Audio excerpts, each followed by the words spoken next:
Semi-final number 1, and the first map is Infernal Shrines.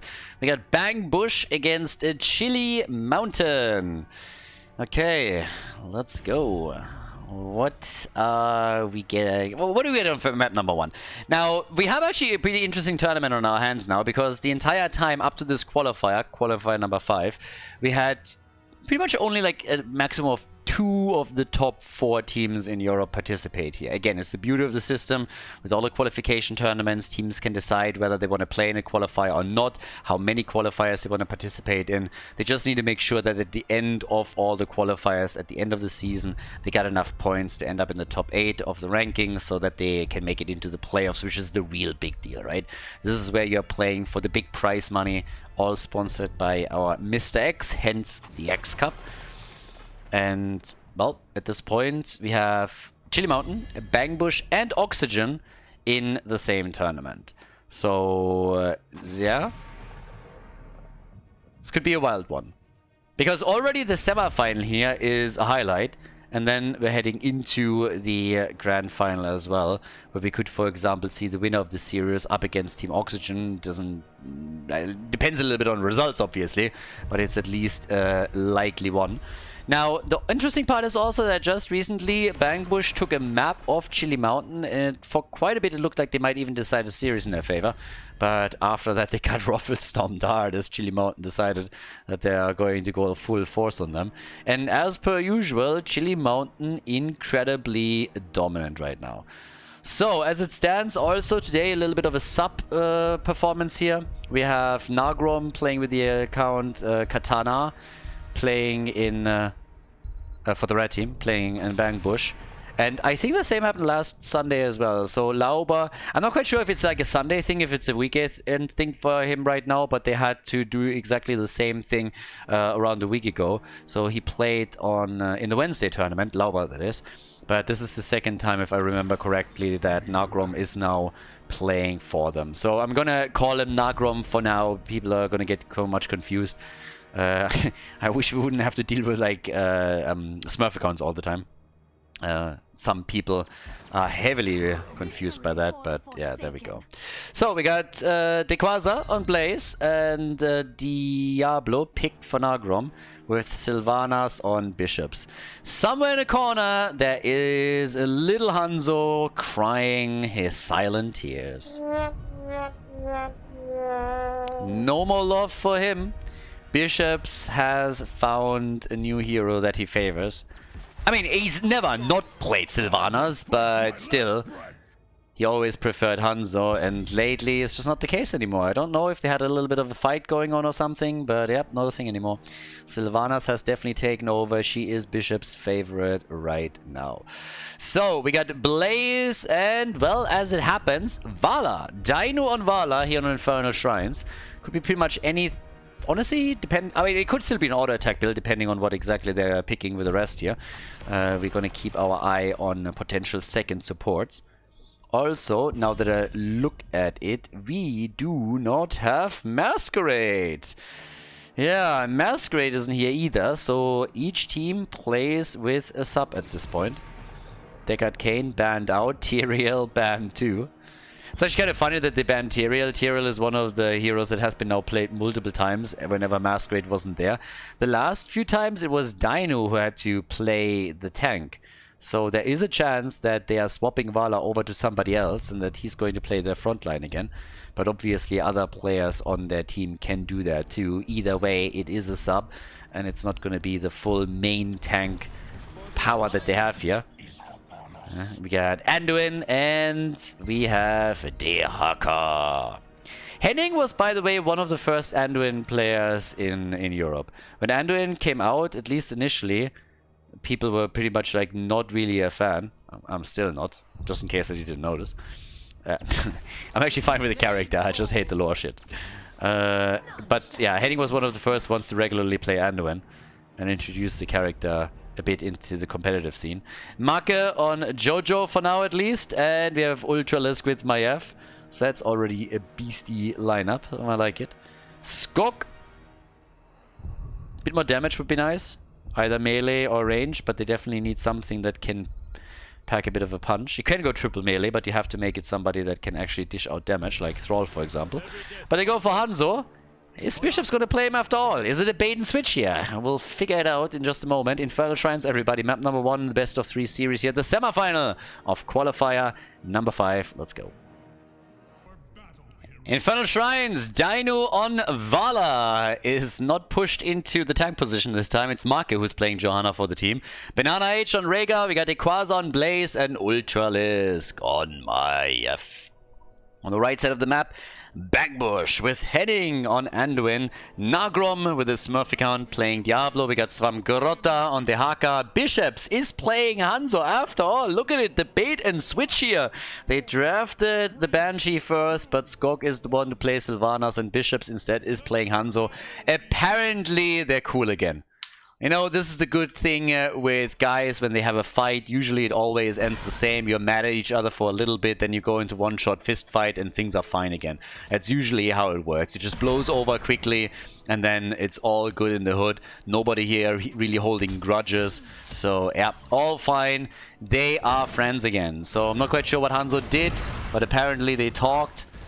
Battled it out a little bit, and yeah, that's just where we're at right now. Bishops is back on his Hanzo and can throw these arrows, and it should be glorious as usual. Now we got, well, or maybe not so glorious. Hanzo gets immediately murdered down here. So, insta-killed by Vala, and we have a multi-shot build for Dino.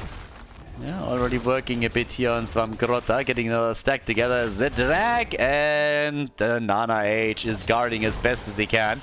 Dino with really... I like the way that Dino's trying to evade this, but I think his fate is sealed. At this point, there's just no way to escape anymore.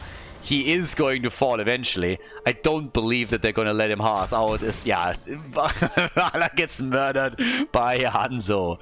Revenge is a dish best served cold. Bishops, he was killed earlier, didn't pay attention here for a second, then comes in with the final shot. Just go for the big kill steal. The team prepped it up, and now he's a happy panda again. So, good job.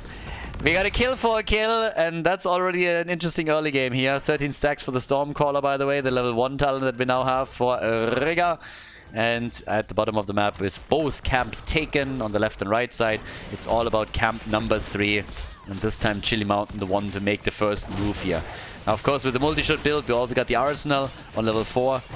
And honestly, Vala always had a special spot in my heart. She's a dirty, dirty girl, and I'm always did dirty things with her when I played her. But the interesting part is also, she had a multi-shot build, right, from the get-go. And if you guys were part of the very early alpha and beta, you remember when Vala had some insane talents, cooldown reduction and everything. You could literally carpet the entire game with one multi-shot hit after another. It was fucking crazy. For some reason, they thought that it was a bit too strong. I still disagree to this day. I think it was totally fine with me just killing everybody on the opponent's team over and over and over again. But they thought they had to nerf her a little bit. But the multi-shot build, it is back. And these days, you can pretty much play anything with her. So yeah, Vala was always awesome, and she continues to be awesome. He threw a couple of pretenders in, like Sylvanas, for example, that was trying to take a spot as the femme fatale of the Nexus, but of course they did not succeed. She's still the best. Yeah, but talking about Sylvanas, so she's currently taking the camp for the team. But that also means that there's very little range poke against all of this aggression that we're getting from Chili Mountain. And the Chilis, they're going for their spicy plays, as usual. So in this case, we have them take down the entire wall in the mid lane. A bit of an engage here by Diablo, as Nagrom is moving out, but they're turning it against Diablo. Yeah, Diablo immortal my ass. He's very much mortal, dying very quickly here. And that is the end of that. Everybody else is still rushing away and just trying to easily escape. But can they? Seems like nobody is going to be hit. Now, to tell you the truth, this first objective, there's already a level 7 for Chili Mountain. So if they want to fight for it, it would be in a good spot. But it seems like they're just trying to go for counter pressure instead. So, yep, there it is. Yeah, by the way, talking about Diablo Immortal, we talked about it being an insane cash grab. About how Blizzard cannot even properly execute a gacha game. And apparently matters are worse. Like initially numbers were floating around that if you wanted to max your account out, you had to pay 100,000 or so. And as it seems, those numbers were very much off, and you need like 500,000. Or you have to play as a free-to-play for roughly a decade. So yeah, good job, Blizzard. Very well done. You can't even do mobile game scams properly. Applause for that. Congratulations. Even too incompetent to do that properly. Anyways, now that my F is down, there might be a chance for the red team to defend this, because of course the Arcane Punisher ended up in the hands of Chili Mountain. But with 2 heroes down, probably not going to get too much here. I guess the wall. The wall should be inevitable. Anduin is down, as they're at least trying to get the kill at the top. So now Dino has still a chance together with Rhaegar to get some damage in. Nagrom is just waiting for them to overstep and is trying to make the play for Rhaegar, who gets out. And team, hello? Sylvanas? The hell was that? That was... yeah. Let's call it unfortunate, and all of a sudden this entire push topside seems way more dangerous than expected after the double kill against the blue team. They're not only walking away with their early level 10, but they're also losing Rhaegar now. Yeah, Bishops and, as it turns out, the Fort are doing wonders here. But Hanzo, he gets killed and the Fort falls. So, yeah, 5 kills to 5. We got 10 kills at the 5-minute mark. We have the first Fort destroyed, so a lot of aggression by the teams here, I gotta say. So, yeah, here we go. Middle of the map. There's the next play being made now for the camp. Honestly, it makes you wonder. What do you guys think? I'm honestly curious. What do people think? Once the Diablo 4 comes out, do you think we get loot boxes? Do you think we get microtransactions? I mean, do they even fuck that up? Or do you believe that this is going to be fine? Why do you... okay, you get the stun. Nagrom getting out of the stun, but at least into another one. Still, I like combos like this. If you have a good Hanzo arrow and then an Apocalypse follow-ups, it always is pretty awesome. But yeah, I'm actually pretty curious to see what they're going to do with Diablo 4. Because it's Diablo 4 is the only game in Blizzard's arsenal where I'm still looking at it and I'm thinking, I'm probably going to play it. Diablo, like everything else in Blizzard, especially when it, you know, comes with any kind of esports component, in my head, my first thought when I hear Blizzard in esports these days is, fuck you. My second thought is no. And my third thought is no way in hell. But when it comes to Diablo 4, I still have a little bit of a soft spot. Growing up with, you know, Diablo 1, 2, and then Diablo 3. Diablo 3 was always alright. It wasn't Diablo 2, but it wasn't that bad as people always made it out to be, and they really improved it over time. I feel it became a really good game, and I played it a lot, spent tons of hours in it, and really enjoyed it with friends, especially hardcore mode, of course. But with Diablo 4, I'm still going to give them a little bit of a chance, but I honestly really wonder if we're going to get these loot boxes, microtransactions, and all of this crap, or if they're just going to focus on giving us a good game. And giving us good games, that's definitely what the two teams that we're watching here right now are doing, because we're just getting kills after kills. Now, a triple kill in this little encounter down here, and it's not over just yet. The Apocalypse engage doesn't quite work out, though. We have level 13 talents for Chili Mountain. They have that early level 13 talent as an advantage that would help them to push this. And it's not the only lane gets pushed. As they are taking down the fort at the bot lane, we also have the aggression happening in the middle with one of the camps. Things are exploding very quickly now. Yeah. And they are looking for another kill, but I don't think this is going to happen. 28 stacks for Vala. Here's, by the way, a bit of a look at how this happened at the bot lane. First, Sylvanas fell, and then this entire thing played around the bunker, where they were trying to escape, made it out, or most of them. Rhaegar died still, but they also got the kill against the Haka, so a pretty good team fight overall. Both teams with a lot of aggressive moves. Now another objective is up, and just before the fight starts, Jojo is down, level 13 talents on both sides. Sylvanas, she's gone! And Nagrom is trying to rush away here. Able to escape, by the way. Nobody getting close enough to do anything about it, but both teams have now lost one of their heroes. And of course, there's the arrow! But no follow-up! They got Dino with it, but they could not follow up on the stun. Apocalypse was already used a bit earlier, and now the party on the shrine itself continues to play out. 32 stacks for Vala. We got 39,000 damage at this point for her. She's taking the top damage in the game pretty easily. Sylvana's on her way back into the team fight. 14k for her only. Not really a whole lot if you consider Diablo alone has 16,000. So yeah, and Dehaka is dead as well. Chili Mountain. Yep, coming in again, getting a few kills together here. And now the Mortar Punisher easily on the way down to the bottom of the map. Skog realized that he should probably move away from this. And of course, this fort doesn't stand a chance. So as it stands, there's not a single fort standing. The beast stepping has already begun very early in the game, I might add. It's only 9 minutes in. Usually the trolling starts with map number 2, but nope. They're having the beast steps coming out. Yeah, nice. Apocalypse, look at that. That's what you get when you beast step a little bit too hard. All of a sudden, the one ward that you had, the one hero that you needed to protect, dies. And that is the end of Vala. So yep, Vala is dead and they are on the run. Yep, getting killed right here. But talking about getting killed, the keep in the middle is now getting attacked by another minion wave. And it's losing hit points. I don't think that's going to be taken down, but it's still a bit low. Make, then again, he dies. So that is death number 3 for Johanna. Vala and Jojo now each dying 3 times. And, yep, still a big push at the top. Dehaka's taking care of this. Down here, look at them. Nagrom is diving in deep. That's the beauty of having Sylvanas in your team. You don't have to respect the opponent's fort. And that's Bang Bush with a bit of a comeback, isn't it? I mean, in the middle of the map, that obviously is a bit of a win. So let's see how long Quasar can keep Svamgrota from defending. Not long enough to destroy the keep. But they're still fighting down here. Dino, careful, my friend. I know you want the stacks for your level 1. But he still should be a bit careful with this one. And the fort still stands.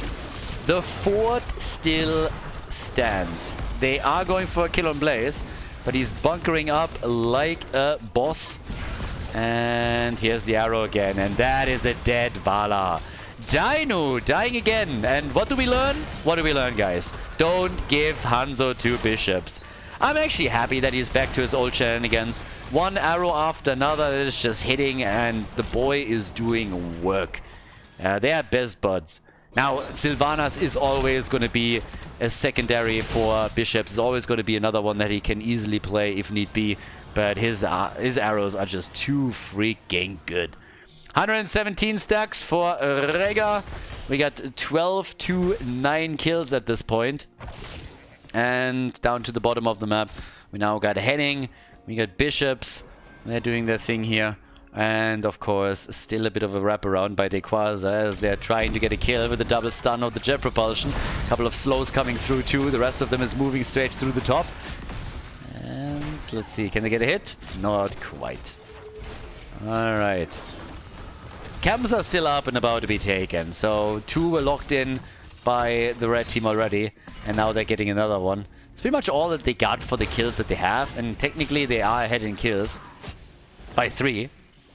Little 17 for both teams. But it's an interesting scenario. Because if you just win one big team fight, technically the blue team could even go for a core approach. Or at least drop the keep in the middle. Next objective spawning now in the bot lane. And who's making the play? They really got to watch out for Hanzo's arrow again. Because so far... I mean, so far he's gotten tons and tons of value out of these stuns. And it has been a problem. It really has been a problem for Chili Mountain. Especially with a follow-up from Nagrom that we now got multiple times. So keep your eye on Hanzo. Bishops is already putting himself outside of vision as best as he can. Yeah, let's go. Here's the light bomb. 1 stun. Do they get a follow-up? The play with the cage. And here's the Apocalypse. Ultralis jumped out. The arrow missed completely as he used the Bolt of the Warden. They were trying to lock him down a little bit longer so that they secure the kill, but it didn't happen. 9 kills to 12. Big waves at the top lane, by the way. Big waves over here now. So the gate is thankfully still in play, but a second catapult is now coming through, and we're 13 minutes into the game, so this could become problematic. They might have even to split someone towards the top. 31 stacks for the Bang Bush against the 12-13 that Chili Mountain has, but they're fighting past the point, fast past the shrine, trying to take control here. 19 to 21. They're getting closer. Bunkering it up even. Make is dead again though.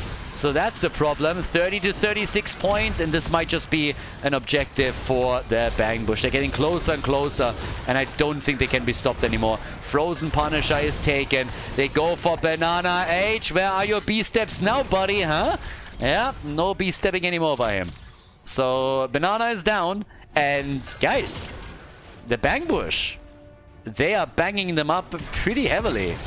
That is a potential keep that is going to fall now. So they are doing incredibly well here. And this might just be the first keep of the game that gets destroyed. Now, Bang Bush hasn't... They still haven't destroyed any of the forts in the middle of the top lane. But they have now a realistic chance to take down this keep. Especially, of course, with Sylvanas. So, yeah. Light Bomb kind of failed. They were hoping to engage with Diablo. That didn't really work. And now Rhaegar is back in 17 seconds. But until then, without a support, without a healer, Chili Mountain has to be very careful. And yes, this keep is going to fall. Yeah, the arrow dodged out. They're paying a bit more attention to the ults that are coming from Hanzo. But the keep is still gone. Keep is gone. And now the Bang Bush is just falling back. A little bit ahead in experience. And looking very good here. Vala and Hanzo are battling it out on the damage. Both of them on 73,000. Trying to vie for the top position. And even the shield is getting attacked a bit. But yeah, there's one catapult on it. I don't think it's enough to break through the shield and do any damage. But yeah. 53 stacks for Vala's multi-shot. Also something to keep in mind here. So definitely starting to get real value out of every single AoE ability that gets thrown against the opponents. Especially, of course, on Shrine fights. Same time now up at the top. Battles here continue too, so a little bit of a defense play by the Haka. And it's level 20 now. Vala has the Farflight Quiver, having the team still going for the camps. Yep. And the push through the bottom of the map, as both teams have now Storm Talons. So both are ready for the big fight. Alright. So, Rhaegar with the upgrade on the Ancestral Farseer's Blessing. Bullseye for Hanzo. And Anduin straight with the Inner Fire. Yeah, Strafe is being used. There's the arrow, and Vala is dead. Gets flattened like a pancake. Absolutely hammered into the ground. And that's the end of Rhaegar. And guys, this might even be game. Is there a counter kill? Nice dodge. Anduin is dead. Ultralisk escapes. And over here on the right side, can they get Sylvanas? It doesn't seem like it. Marcus a bit low and might even fall. Marcus! Hanzo with a kill shot. So there's the kill. And they take Blaze too. So what can you do? Can you really go for the core without your support? Questionable. It's a 4 versus 1, but Vala will be back, and then you have a poke damage dealer. So they might be able to pull it off, and they're certainly trying, as it seems. But it's not a guaranteed win here. Depends a little bit on what Vala can do once she's back, and also how much Ultralisk can stall them. Because the problem is there's nobody to heal them. So this is real damage that is coming through here. Ultralisk needs to stay alive, and does, and he buys time for the rest of the team. But the shield is falling, catapults are there, Svamgrota is low, Vala is ready, she can help out. They need to take Hanzo and Sylvanas down, and it seems like it's going to be a successful defense, especially now that Rhaegar is back too. Strafe is used immediately, and the whole goal here is just zone them away. 71% on the core though, and the objective isn't up yet. So nicely done with the damage. They were at least able to do that. To get 30% of the core. Makes it easier to maybe backdoor later, try and move past them, get a quick hit in. So far so good. But as it stands, the battle at the top might still decide the outcome of game number 1. It's a really nice start into the semi-final too. We got 28 kills now between the two teams. A bit of an attempt maybe to sneak past them and go for that little play down here. And the blue team is currently not really thinking about this. So it's a camp that at least gets taken. Blaze is the only one to make it to the top. Everybody else is staying behind the gate so that they can still hearth. So they're going to hearth cancel, hearth cancel, hearth cancel until they know what's going on here. They know that the camp is taken. So the mind games continue, but the red team is now rotating towards the top. And Blaze is the only one on it. So the entire time, everybody is hearthing, cancelling, just waiting for vision. And there they have it. So now the Quasi knows what's coming. They're trying to go for Diablo down here. The tether, but Anduin destroys it. Yeah, nice place against Vala here. First Hanzo's arrow and then the bullseye. But the damage continues as Strafe is being used again. Inner Fire gets already dropped. Now Gromi's low. Jet propulsion at the top. And Diablo makes it out. Yes, no, he dies. And so does Anduin. Sylvanas is dead too, and that is, well, problematic. Now there's catapults now at the bottom of the map, and there's 3 of them, so 20 minutes into the game, somebody has to deal with it. You can't just simply let this slide. Dehaka dies topside, and it seems like Ultralisk wants to get another kill. He puts bishops into a real pickle here. So yeah, they're trying to get a counter kill, but I don't really think this is gonna happen. Is it? Dino is low, and he survives. It's a 5-man wipe against the Bang Bush. And now they can go for at least 2 keeps or keep and core. I would say that the latter is way more realistic given the situation. But it's just incredible. Chili Mountain was falling farther and farther behind, but they win the crucial team fight in the game and are now making their way towards the core, and therefore a victory in game number 1 of this best of 3 series at the semi-final of qualifier number 5 of the X Cup season. Nicely done. GG, well played, good job by Chili Mountain. They are taking the 1-0 against the Bang Bush in this series. Well done. Before we head into game number 2, make sure that you subscribe to the channel if you haven't done it yet so you don't miss out on any future content here on Khaldor TV. Second map of the series, Battlefield of Eternity, and Masquerade is back. Or here. I actually don't know if he was here earlier. But, so they have their 5-man, I mean, they have like one of the subs in 2. And Ultralisk actually said, alright, I'm gonna sit this one out. It was kind of funny because they put him into the observer spot first. And I was looking at this and I was like, okay, so you're actually gonna let him observe the game. And you just trust that he's not gonna use the knowledge that he gains through that to communicate with them. And I was like, okay, I can appreciate that. That's a lot of trust in the European scene, but maybe it's going a little bit too far. And then towards the end, Bang Bush, they hosted, so they had lobby control. They remembered that they should maybe get him out of the lobby, and they kicked him. Which obviously should have happened in the first place, but it was kind of interesting. I was like, wait, really? You're gonna let him watch and have full vision? So yeah, it was a bit wild.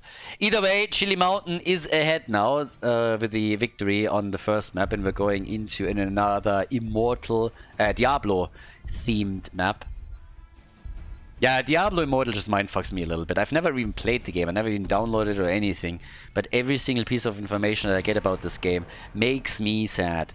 Like, you have to understand, I grew up with the Blizzard that created Warcraft 2, that created Warcraft 3, you know, like all of these games. I spent pretty much my entire life commentating these games. I traveled the world commentating Warcraft 3, StarCraft 2 heroes. And now I have to witness what happened to Blizzard as a company and the trash that they put out and call them games, and it is making my heart bleed. It really is.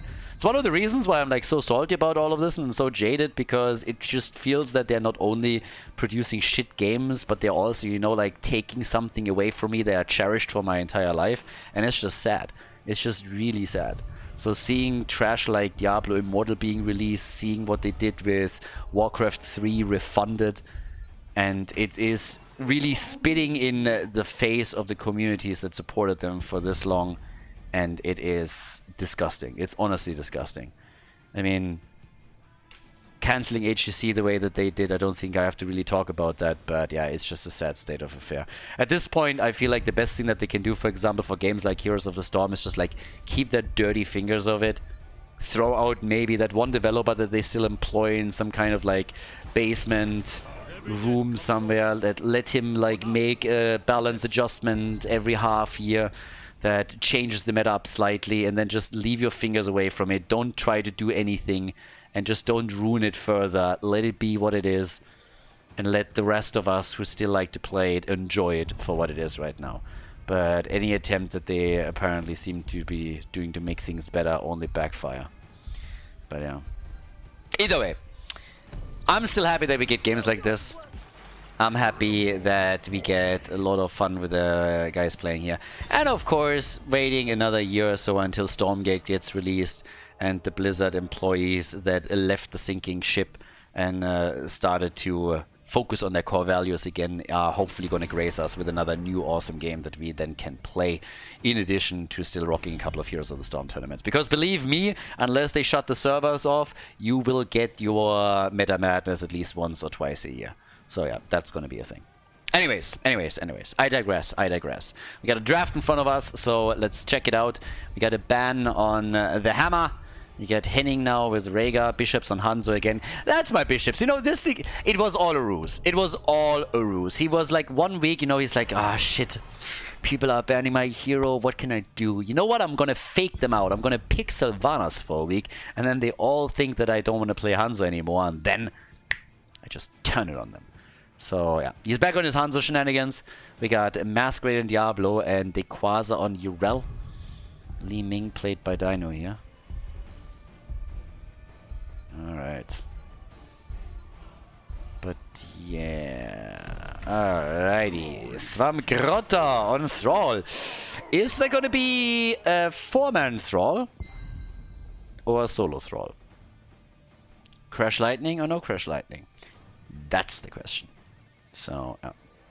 By the way, if you're watching this on YouTube and you want to catch up with some of the things that we are discussing every now and then here as well, and of course things like Stormgate, what we think about it and whatnot, there's a link in the video description to the Discord channel that you're more than welcome to use if you want to join the community there. So yeah, definitely recommend. Tracer and Anduin as the final pick. So once again, the like dash into Light Bomb engage. And the moment of truth, triple frontline, yes or no? Are we gonna get potentially a Trash Lightning Thrall? Or what's it gonna be? Apparently they don't know yet either. Yeah, I'm still thinking about that a little bit here. Come on, boy. Yes, Imperius for the side lane. We're gonna get Trash Lightning. Or at least it's possible now. Battlefield of Eternity, map number 2 in the semifinal. Let's go. Game number 2 could be the last map in the series, depending on who takes it.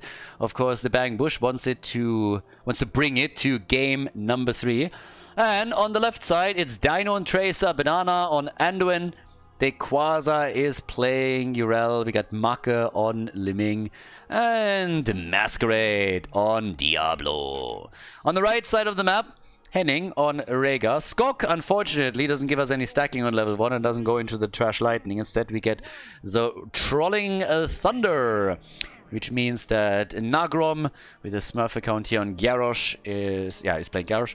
We got Bishops on Hanzo, shocking, and Svamgrotta on Imperius. At this point, I honestly feel that whenever Hanzo is played, I don't even have to mention anymore who plays him. I think this should be so obvious. They should rename the character or something. Makes the most sense to me. But yeah. So, let's see if Chili Mountain can take this one too. They actually went for a normal draft. Normally, when they are up one map, they really tend to have... I mean, they tend to go at least for like one... I don't want to say troll pick, but one pick that is a bit more out of the box, where they're saying, okay, let's see what we can actually do with that. Let's try and make that work. This time, on the other hand, they're focusing on a real proper draft here. Realizing that against the Bang Bush, they should probably not get too sneaky on this. So up to the top, it's a 1 versus 2 situation, since the split is a little bit different here for Chili Mountain. They started this with a 2-3. Bang Bush still with a 4-1. Thrall now dead, and that is unfortunate. If you're already looking at a 4 versus 3, and then you lose one of your heroes, that's always dicey. The problem is, of course, if you're playing a little bit too deep into enemy territory, and your opponent is rolling Diablo, then that can backfire, and in this case it definitely did. But yep, spray game, not really on point. Standard spray, pleb spray, really? I expected better from you. Then again, you're also riding a pleb horse, so what do I know? But yeah, up at the top, Henning is going to make the play for the camp together with Bishops. They kind of got to hurry a little bit though, because the rotation is coming their way, and they are just barely able to make it in time, as Imperius slowed the opponent down, but also gets put into a bit of a corner here, trying to turn it on Diablo instead. And this time, Masquerade made it out. Okay. Bottom of the map. Kazraza in. Oh, nice damage! Look at Skog. Well done. Dino has to move away quickly. Could have technically even been a kill, but wasn't quite able to get that one connected. Stacks now on level 4. But yeah, I like it. A lot of good moves being made here currently.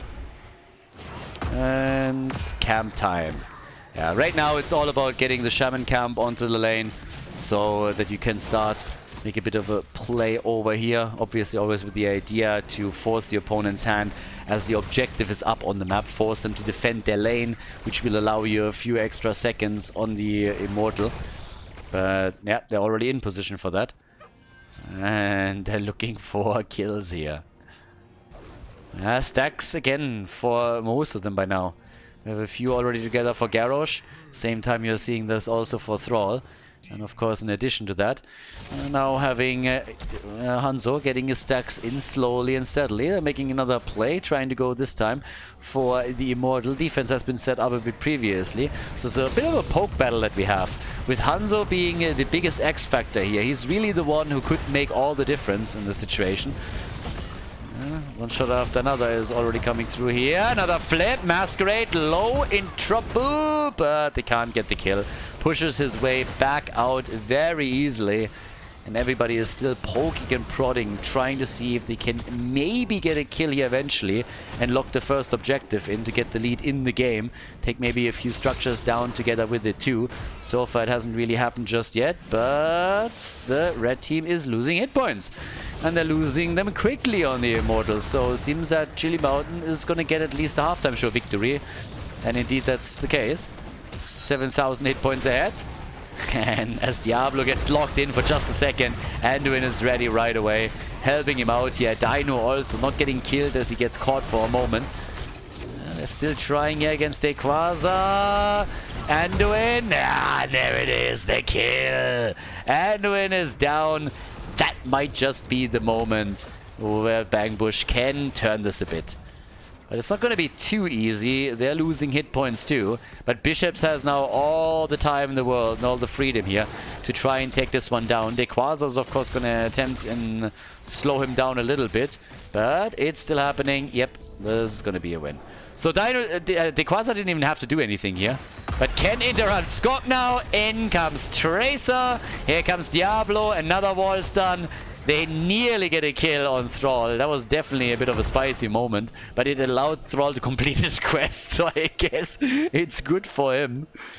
Level 7 on both sides now. But the Immortal has been taken. And it is Chili Mountain that can now make the pressure play at the bottom of the map.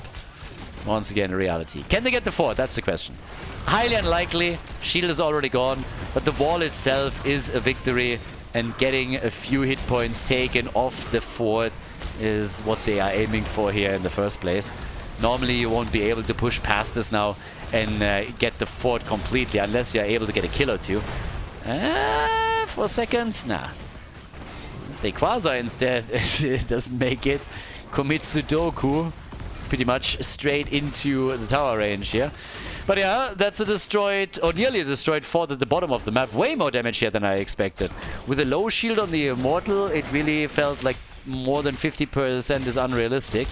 But they were able to make that work. So now they are heavily ahead. And they can maybe get Liming into a decent position to destroy the remaining few hit points. And then get a bit momentum on the bot lane with the occasional catapult spawn. But at least the Bangbush is now being aggressive as well. Looking for Diablo. And here's the flip. I mean, both of them just like with a full-on bully. Diablo and Garrosh, they've always been a bunch of bullies. I mean, there are rumors, honestly, that Diablo in particular has stuffed Anduin in many a locker room back in his days when they were still in high school. So yeah, that's a thing. At this point, on the other hand, the biggest bully is Liming. Marcus absolutely murdering them, taking Garrosh and Hanzo down both. So yeah, there's that. But you can't tell me that you look at Anduin and you can't picture him stuffed into a locker. I mean, honestly, like, that guy got bullied his entire high school life. And for good reason, too. He is fucking annoying, so they should definitely do that. I don't even blame them for them. People that think that bullying is a bad thing, they haven't met Anduin. It's like, ah, now I get it. I understand. Now I understand. Talking about bullying the top lane, Imperial is getting bullied here. Yep. So, 5 kills to 2. Give me your lunch money. And they're making another play for the Immortal. And it is just the same thing over and over again. Chili Mountain with just better timing. Sometimes the differences are absolutely tiny here, but they're coming in again for another potential kill as they are locking in the halftime show. Nice ult against Bishops. The stun with the Apocalypse. And Li Ming with one hit after another. Alright. So, for now, they're trying to stop the bleeding a little bit. Some Garota is coming in, trying to prevent the worst, but this one is gonna fall. They're fighting for it even. Each team has now heroic abilities. Here's another pull. Masquerade is low. Masquerade is low, and Masquerade is dead. Oh, they got the kill after all. Look at Hanzo. Hanzo came in and takes the big one down, which means that they might just have a chance to lock the Immortal in after all. Obviously, the blue team isn't quite done with this yet, especially since they have Li Ming. Dino is also, together with Quasar, looking to see if he can get a cheeky kill here. Especially against Bishops, that should always be a possibility. But while the two of them distract them, the rest of the blue team went in, took the Immortal down. Now Urel gets attacked. In comes the Light Bomb, and goodbye Hanzo. Hanzo is eliminated. And Dino, yeah, walks away from the tower damage here. But things are looking, once again, great for them. And again, their biggest strength is probably that whenever it's needed, they just deliver. So Urel is going to hold on to the bot lane here. It's level 12 to level 11. A little bit of damage against Dino up at the top, so he needs to be very careful. They still want to capitalize as much as they can on that Immortal that they just locked in. Anduin just eats that arrow like a boss. Damn, didn't even try to dodge. He just took that full on and got murdered right away. The Nicardo of the Nexus gets crushed. And Masquerade! Ah, he's dead too. The Bang Bush with a banging performance at the top. They still lost their fort though. Like, I can't help myself, but it always feels that these kills that the Bang Bush gets, that you just don't mean anything. It's a little bit unfair, and it's not really true either. They close, of course, the experience gap a little bit. They give themselves temporarily a dominant position on the map. But it just always feels like these kills come just a little bit too late. Just when the defense isn't possible anymore. Just when they already lost their structure. When they lost the objective. They get the kills and it keeps them in experience range. But it doesn't really matter too much. So it's kind of crazy. I mean, 6 kills to 6 now. Level 13 to 13 in a moment, but both of the forts are already gone. And now the Bang Bush, they gotta get a bit more. Yeah, the timing for the kill just matters as well. It's not only a question of whether you can get a few kills or not, it's a question of when exactly are you gonna get them. Before the objective is taken, yes or no? Can you capitalize by pushing for a structure or not? The Quasar gets the ult just in the nick of time. Barely. And might still die. Yeah, okay, they help him out a bit here. Still able to make it away, but that got close. Oh, the arrow! Dodged. Nice. Nicely done. Seeing this one come wasn't really all that easy. I don't think they expected that initially. In a big team fight, you're always watching out for Hanzo's arrow. In a little skirmish like this one, especially the way that he played out, not necessarily. But of course, this also means that the arrow is now not available as they're going for the next objective. And before this happens, we even have this camp over here about to be taken. So that's another one. Yeah. Dino is instantly ready to do some damage. The Mosquito of the Nexus, buzzing around, getting damage in. Bzz, bzz, bzz. Every single time that you see Brightwing or Tracer, you just want to have a fly swatter and end it. Nice! Light Bump engage. Good job. And they get the kill. Masquerade, then again, is also in trouble. And it's Anduin who dies first, but Masquerade, he is dropped too. So now it's 8 kills to 7. And this time the timing for these kills is much better than what happened earlier. So all of a sudden it's a 4 versus 3 in favor of the Bang Bush. And this is probably the biggest of the arrow missing again. Damn, Bishops, what's happening? Yeah, bishops. Honestly, I feel like a cool handicap for bishops or a bit of a mini game would be every single time he hits an arrow, he needs to take a shot. That would be kind of funny, wouldn't it be? Because like as the series continues, his arrows like he gets punished for hitting arrows, right? So it's a bit of a bittersweet moment. You're hitting your arrow, you're getting a couple of kills, but you gotta take a shot. After you play a map or two, all of a sudden you find yourself in that weird situation where, yeah, it's going to get pretty nasty. And then you miss your arrows, you have time to sober up a little bit, and there's that. Either way, next attack. Yeah, Masquerade. Masquerade! Diablo! And he gets wrecked again. How many times did he actually die? 4 times already. Halftime show, it's a 50-50. 15 for both teams. Both of the damage dealers haven't died yet. Marke and Dino have not fallen even once. Same is true for Rhaegar on the other side. They go for Swamgrota now. The arrow! And this time it hits! Anduin gets hit, and Dino by proxy. They're trying to go for the crybaby.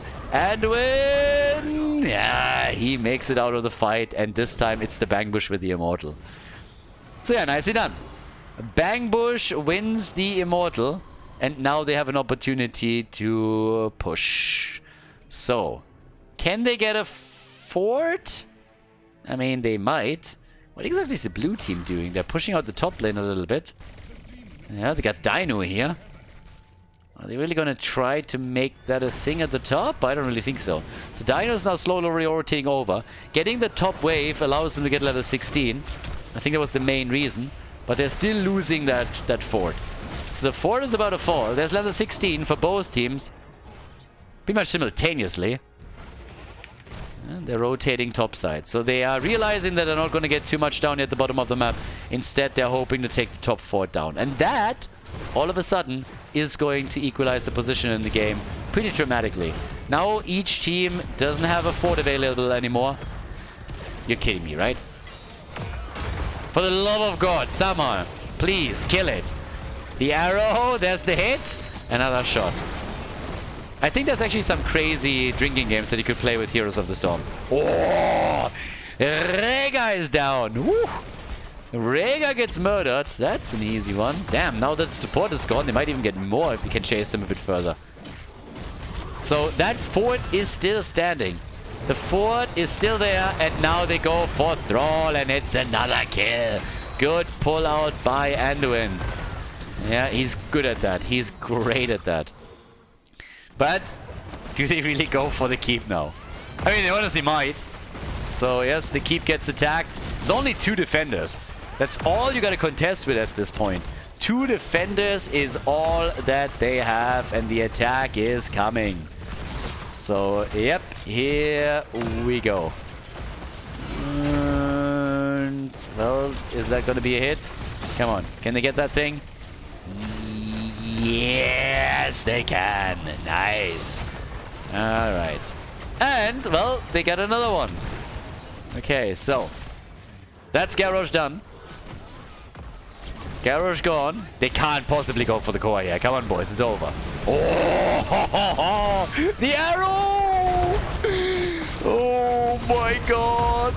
3 heroes stunned, and they can't get a kill. Oh, you gotta be kidding me, right? Okay, they get Dino. They get Dino. At least they get him. Tracer is down. It would have been a shame if a triple arrow doesn't result in at least 1 kill. 11 kills to 11.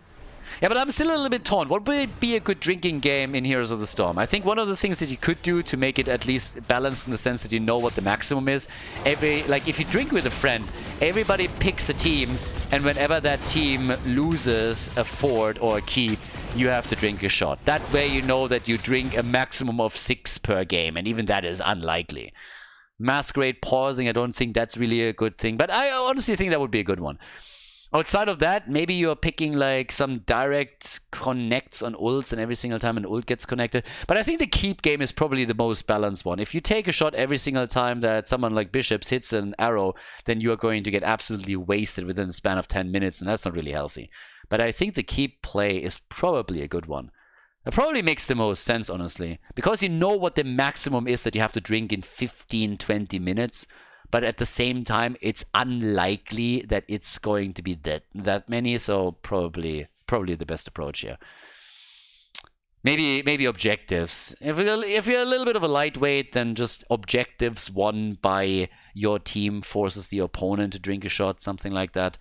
So yeah, that could be a little bit more interesting. I mean, how many objectives do you have per game, right? It's like 4 or 5. That's probably the most. So even if you lose all of them, a couple of interesting ideas. But again, Masquerade pausing. I actually haven't even checked if anybody dropped here, but I don't really think so. Maybe Tracer got hit so hard that it just like dropped Dino out of the game. But whatever the reason, we now have a 5 versus 4 situation. We got the first keep eliminator at the top. This is just insulting, by the way. I can't believe that they couldn't take the fort down. So that top lane is in real trouble because it now means that every single wave that spawns has a catapult. And since we're already 16.5 minutes into the game, and the top lane, without a keep, technically you could see catapults attacking the core, so you've got to be a bit careful on how this plays out for them. There is also the chance that with that little advantage, there's at least a big immortal taken, because right now, if you're looking at the advantage that we have for the Bang Bush, they are more than half of the HP already ahead. So with everybody focusing on the blue team's immortal now, that should guarantee them the objective. And even if I mean, who's actually here to do damage? This is laughable. You got Masquerade, Banana, and Rayquaza here with their heroes, but there's no real damage dealer. And even if Li Ming was already there, there's only so much she can do in that small time frame that she currently has. So this should be an enormous amount of shields on the Immortal that is eventually going to be had here, especially with Tracer still down for another 27 seconds. With her dying, that makes Li Ming the only hero in the entire game that hasn't died yet, by the way. But yeah, as I said, this is going to be a big objective. Obviously, it's going to travel to the top lane because there a fort is still standing. Can they make it all the way through to the keep? That's the bigger question. But this should also help to make sure that this top lane pressure is not going to be a problem, at least for now. If this was more of a 50-50 situation here in the middle now, where the teams would look at a stalemate, then it's a bit of a different story. But yeah, either way.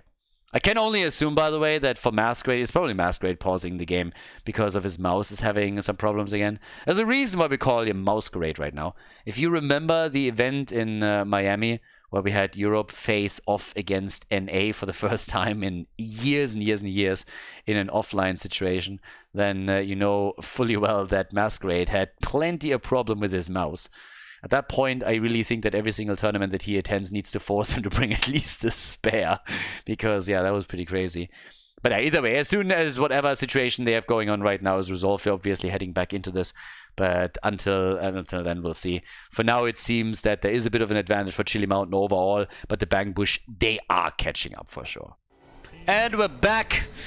Yeah, Masquerade apparently had some problems with his mouse again or something, so halftime show is won as expected by the Bang Bush, but maybe there's a bit of a chance to at least limit the damage a little bit by the blue team. Yeah, took the mouse boy quite some time here, so we've been here for nearly 10 minutes with a break, and they got real close to getting a death loss on this map. But now there's a chance to bring this back. But first, we have a big shield on the Immortal for the Bang Bush and a big opportunity to come swinging and take down a keep. I mean, this one's gonna fall, we know that.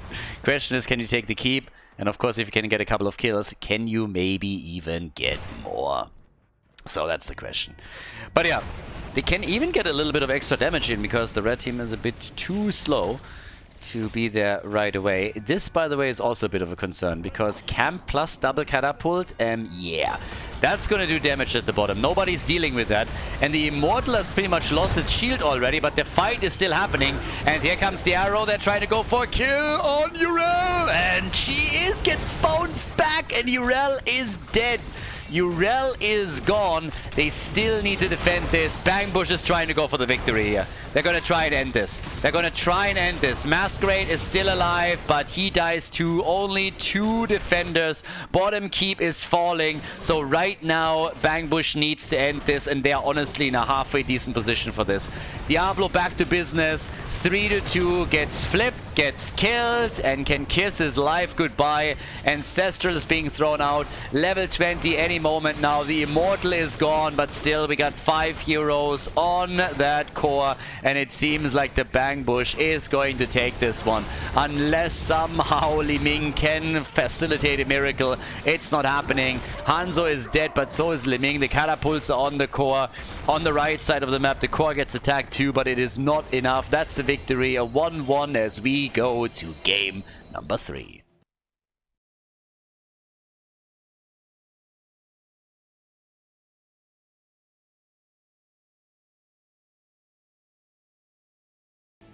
Okay, after the anticlimactic ending here, where Diablo had 0 input, could have played that one out with a bot for sure. Died twice quickly, and then the Bang Bush ended it. So yeah, now we got a 1-1, which means we're moving to game number 3 and the final one of the semi. The winner moving on to the grand final, of course. So let's go. We got Hogger Band out immediately. And yeah. While we are in this draft, let's just play this one out. I just wanted to tell you guys a story, by the way. Last Wednesday, we had the X Cup. And I have my little room here, of course. And I have a pretty... I mean, it's a normal apartment, right? It's a small apartment, 60 square meters, nothing crazy. And I have just a door with a normal... It's like one of those knobby doorknobs, the round doorknobs. And you can close the door with that one as well. And during the game, I went actually outside once because I wanted to get myself some water. And already it was a little bit weird because initially I couldn't open the door and it was closed. And I didn't properly lock it. So I was like, why is this door locked, right? So I wiggled the doorknob a little bit. Everything was fine. Okay, blah, blah, blah. Get my water, come back into the room, close the door. All good. I finished the broadcast after 4 or 5 hours of casting. And I'm trying to get out. And this fucking door somehow broke and the door didn't open. Like, I'm wriggling the doorknob again and I'm trying to open the door and it just doesn't work. So I'm just like on the right, it doesn't do anything. On the left, I'm like, what's happening here? I didn't even like properly close it. I just closed the door, but I didn't lock it or anything. And at first I was like, okay, I'm kind of crazy here, right? I'm doing something wrong. So I was wiggling that door like back and forth the entire time and nothing really happened. And it's just like I couldn't open the stupid door. And the door opens to the inside too. So because for a second I was thinking, I'm going to try to kick this thing in. I need to get out. I'm hungry. I need to go to the bathroom. I need water. I have nothing left here. So I literally got locked into my little studio here. I'm on the 4th floor, so I can't just simply get out of the window. And it was already getting late, so it was a leveling clock at the time. And I really ended up having to call somebody to come and break the door open. And at that point, calling them, the info was, oh yeah, somebody is going to be at your place within the next 3 hours. I'm not fucking kidding you. So I literally spent, I think, 8 hours or so in this stupid room. No food, no nothing in total, including the cast time. And when the guy came, he tried for 40 minutes to like, get that door to open somehow. Tried everything to break through that lock. Nothing worked. And at some point, he literally was there and was like, I can't fucking do anything. I have to cut the lock out. So he cut the lock out of the door. And even then, it didn't open. Even then, that fucking thing didn't open. Mind you, at this point, it's past 1 o'clock in the morning. And the guy is using an electric saw to open that door. Neighbors are bumping the wall because like, what the fuck is this? It's 1 o'clock. I want to sleep. What are you doing in that apartment? So even after he cuts the lock out, I have now a hole that is like this big, roughly, in my door. There was still the metal piece that connects into the wall that he had to somehow wiggle out. Took ages. Like, that guy really deserved his pay that day. But it was insane. So yeah, now I have a door that is pretty much just like, yeah, there's like, there's no lock anymore. That's just a hole in the wall. Oh, but it was fucking ridiculous. I was sitting there, I was like, this can't be really happening. It's like, what the fuck is going on here? So I already thought, okay, what am I going to do if like nobody comes, right? I would have really had to like climb down the wall somehow, like one of the cables on the outside. Not really the safest thing, I can tell you, but I guess that would have been the worst case scenario. But it was ridiculous. So I got trapped in my own apartment here. And the guy had to deal with this. It was just... it's never happened to me anywhere before. This fucking door just broke. And it's like a pretty cheap wall. Pretty cheap door. But it was just like, damn, son. You know how in every single action movie, they just like kick open the door. Or they like wiggle the lock a little bit and they open. I was like, yeah, fuck all of you. That shit doesn't work in real life. But yeah. Not really funny for me in the moment, but funny for you probably now. What's also funny is that we have a Vikings game on our... Oh, the fuck? In game 3? Okay. Nova and the Vikings. I don't know what happened on the last pick here, but what the hell? The Vikings I understand because they picked Vikings in the past. Sergeant Hammer together with it is obviously quite nice too. But Nova together with that particular comp, that's gonna get wild. Now they got Medivh against themselves. From a funny story about me getting trapped in my own apartment to now Stitches being picked on the last one. Towers of Doom seems to be a bit of a highlight. So yeah, I hope you enjoyed the little story and the pain that I share. This is what I sacrifice for you guys. I sacrifice my nights and my evenings, getting locked into the room, held hostage by Heroes of the Storm. That's what it feels like. Yes, let's go Towers of Doom. Last map in the first semifinal of the day with Nova and the Vikings. Game 3, definitely going to be a bit of a highlight, I gotta say. We got Banana H on Brightwing. And we got Dainu on Nova. Dequaza on the Vikings. Masquerade on Diablo and Ultralisk on Sergeant Hammer. Yeah, Dequaza likes to play his Vikings every now and then. He played it a few times on Towers of Doom. And of course, if you're playing Sergeant Hammer, you like nothing more than having all the freedom of a 4-man that is able to roam the map and just siege up wherever they want to. The Nova pick, on the other hand, that is a little bit more special. But then we all know that Dino is very special. On the right side of the map, the Bang Bush, currently playing it out with Henning on Orega. We got Skok on Dehaka. Nagrom on Stitches, Bishops on Hanzo, and Swamgrotta on Medivh. And this, by the way, makes now 3 out of 3. So all 3 games, we had Bishops back on Hanzo, just where we want him. Great arrows in all of the games. But yeah, Nova, player killer, #1. Let's see what they can get here.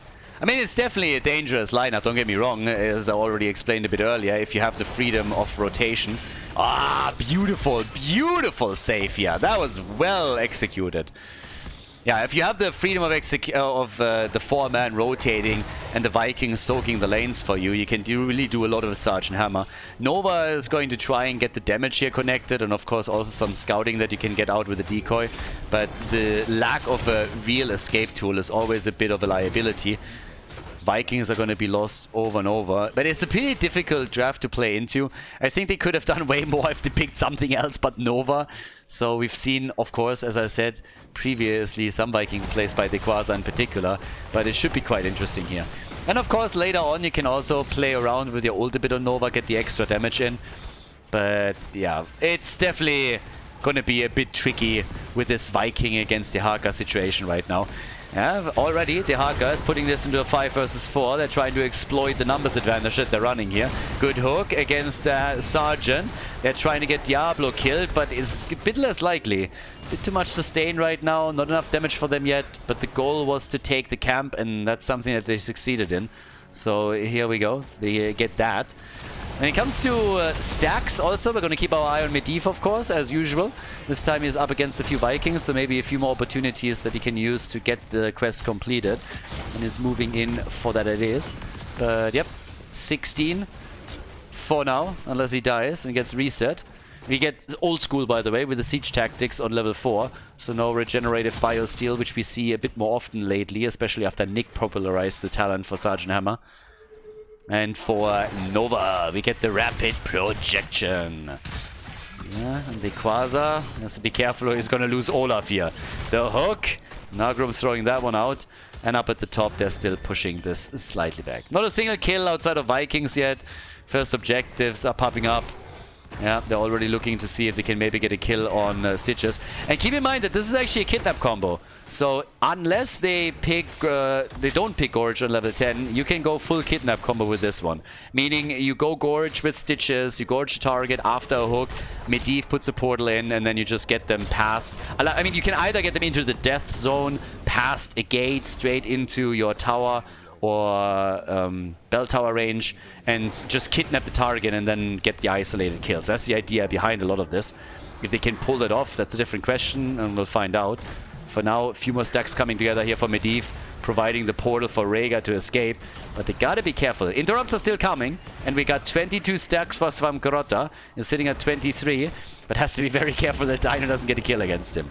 Yeah, the channels are happening, so that's 2 channels already for Chili Mountain, so they're taking that. Eric dies at the top, and they're getting at least 1 of the altars. Dino a bit low, but Brightwing is here to save the day. 31 stacks already for Medivh. We're only 3 minutes and 40 seconds into the game. So, yeah, nicely done.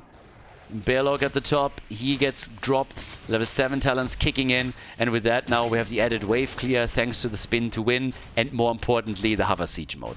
This is the big one. So yeah, this is the big talent to take in a situation like this. The Haka gets attacked again and might actually fall here. A couple of slows, a bit of damage, has to pop the acid and he's going to be fine. Yeah, but that was definitely a bit closer than he hoped for. Now, for Medivh, similar situation. He still hasn't... fruit fly elimination. The exterminators are in the house. Brightwing gets absolutely crushed here. And now without the support, there's a chance that they go for the camp. And they're moving in for it. They're trying to steal it again. Yeah, and they take it. So they're taking the pumpkins here. And they want Masquerade too. They're really fighting this out. And it's the end of Diablo, so he dies. They hope for more. Can't get Nova here. 34 stacks by now for Svamgrota. In an ideal world, he would try to complete the quest before level 10 abilities are ready. The kill potential is just increasing. Good move on the level 4. That hook would have ended Sergeant Hammer if not for that. Olaf gets also taken down at the top. 3 kills to 0 by now. And 37 stacks for Medivh. So this is the time where you want to be real careful where you put your shield. I would argue that even letting someone die is preferable to letting Medivh fall and lose all of the stacks. So for now, the next altar is up. It's a single altar this time. Both of the teams are on level 9. Exactly. Yeah, that's what I said. And well, here's Medivh trying to get the stacks together. So close. They go for the hammer again. Medivh is at 38. There's the hook. Yes, gets 39. 1 away from making it happen. Svamgrota, don't die now. For the love of God. The altar gets channeled by the blue team. They still got the advantage of running the Vikings, so of course map control is easily accomplished, at least at this point. The quest is done. There's level 10. Ultralisk is a bit low. Precision strike. Hanzo is dead, but so is Sergeant Hammer. Henning with the self-ancestral as Diablo is trying to get the kill with the barbecue, but Masquerade is low, and Masquerade is alive. Insane. Absolutely insane. And here is the play. They're isolating Brightwing. The problem is that the Vikings came in from below. Nice hook on Masquerade, though. That could even lead to a kill if they play their cards right. Banana H is running a bit low on mana on Brightwing. The fruit fly! And there it is. The kill on Brightwing. The arrow didn't do anything. They're still going for follow-up kills. And in this case, Masquerade, he gets body blocked completely and doesn't stand a chance either. Now another hit as Ultralisk gets dragged and hooked and killed. And that, ladies, is, well, the bottom bell tower that ends up in their hands. Minion Wave gets taken down by the precision strike, but here's another quick look. So they moved in after Brightwing fell. They got Masquerade fully isolated here. They get the kill on him. And then Ultralisk just doesn't stand a chance either. Hook into a drag from the Haka. 7 kills to 1. 1 level lead. Double altar is up. And again, they took the camp over here. They're taking the camp on the left side as well. And now it's more and more control through pumpkins that they have. With the ults, we have seen exactly what I expected. And I talked about the kidnap combo with Stitches already earlier. We got now also the precision strike. Now, at least for the time being, Bangbush is shitting all over Chili Mountain. So the boys in blue are going to need a shower after this game. But still, there is, of course, the chance to make a comeback here. And momentum is everything on this map. And with the Vikings, you have a lot. They're getting stronger and stronger with each talent that they get. Level 16 in particular is a huge spike for them. 5 shots now fired against the blue team. But you shouldn't underestimate the late game of the Vikings. And also the map control that they can really supply you with. But at least for now, the Bangbush is ahead. And now they're chasing Dino. And welcome to the problem of Nova. Exactly here. Dino is on the run. Know exactly where he is here. And likely going to fall. Yeah, good luck with that. Waste a little bit of time, but once that you're caught, your chance of making it out is problematic. So, yeah. But okay. Anyways, we got still Ultralisk, so another very, very dangerous hero in this case. But the Sergeant could be hooked once again, so we'll have to employ siege tactics. Vikings still falling all over the map. By now with the level 13 talent, we're also getting the hyper cooling engines here for Sergeant Hammer. And Nagrum can always throw another hook out.